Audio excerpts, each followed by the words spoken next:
Hello everyone. I hope you guys are doing good. Today I want to model steel structure. Basically, this is a water tank holding structure. So you can see we have a foundation. These are footings, isolated kind of footings. Then you have the pedestal column where the base plate sits. So now for you to do the analysis and design of these base plates, of course you need to have the forces around here. You need to have the moments, and you have the shear force and the axial loads and all of that. And the best way, according to me, to calculate those forces is using STAAD.Pro. So now what we are going to do today, we're going to model this steel structure. It's not that complicated. It has 3 levels all braced together. These are platform. This is where the water tank will come and sit on. And basically what we'll do is we'll feed our loads on this surface and do our analysis. Once we are done with the analysis, we can get the forces and the moments at each joint. We get at each joint, at each node. STAAD.Pro will be able to provide us the forces. And using the forces, now we can design these cassettes. It's not complicated once we have all that. So now this is the structure that we want to model. This is the plan. We have 1.8 by 1.9 meters for the plinth. That's the plinth. Now let's look at our elevations.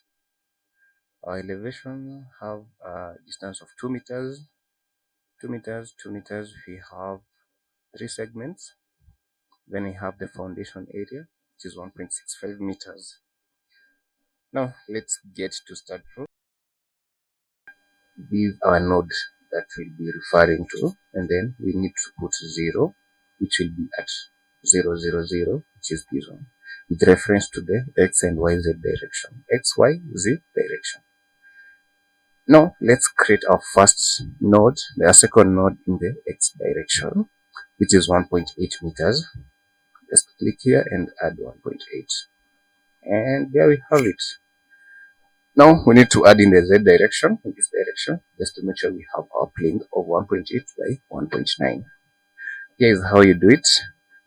Select on the nodes that you have. First of all, activate the nodes cursor. Once you activate it, click on Ctrl C for copy and then Ctrl V for paste. Now we want to paste these nodes in the z direction at a distance of 1.9. Just click here and add 1.9 and click enter, and now we are good. Now we can introduce our beams all around our nodes just to make sure they are connected. Come here and then click on add beams. You click on the node, click on the node. It's not hard. If you have the nodes, you can just add your beams straight. It's straightforward. And there we have them. Now we need to work on the column pedestals where the base plates are sitting on. We saw that our distance is 1.65. Now what we do is we offset these in the vertical direction at a distance of 1.65. Select your members, then come over here and click on translation repeat. But in this case, we need to do it in the y direction at a distance of 1.65. And then only one step, and then you need to link just to make sure the columns are auto-generated. Right, now we're good. Now we have them. So now we can do away with these ones because we don't need them now. Just delete them.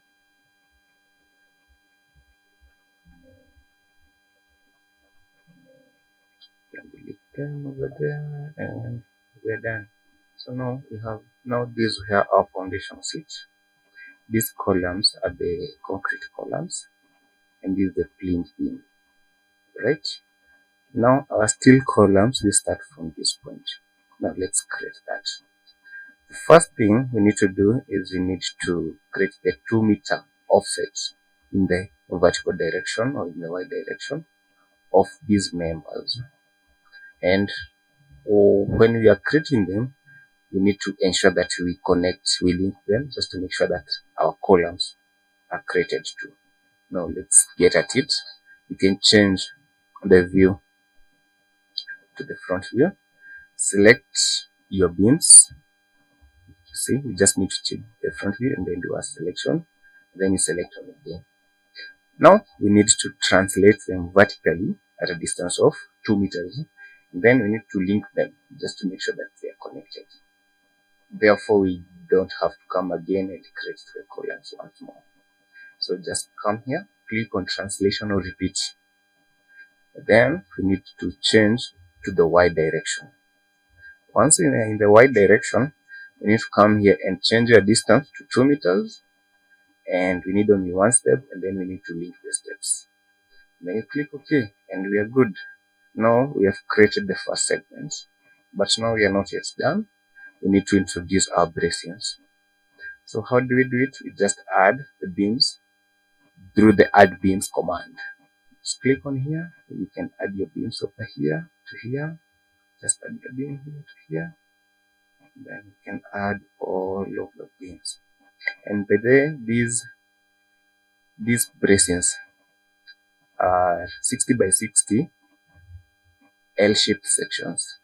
60 by 60 by I think 5 mm, 8 mm L-shaped sections. And now there we have them.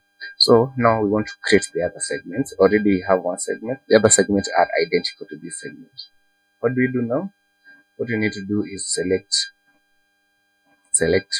these members, all these members, then you can translate them vertically 2 times. Change your view to this, and then come here and then click on beams cursor. Then you can select all your beams. Once you're done selecting all your beams, then you can translate them vertically. How many times? 2 times at a distance of 2 meters. These 2 meters, and then you need to add them 2 times. We don't have to link them because we already have the column. This is not necessary for now. And in the Y direction, kindly don't forget about that. In the Y direction, and then you can click OK. And there we have our structure. To view it in 3D, you can just click on this 3D radar view, and then you can make this a full screen. And then you see now these are structure. Now you can just use the left click mouse to hover around and see how your structure looks like. You can see our bracings, you can see our columns, you can see the top platform here, the platform you come and sit. And basically we are done with modeling.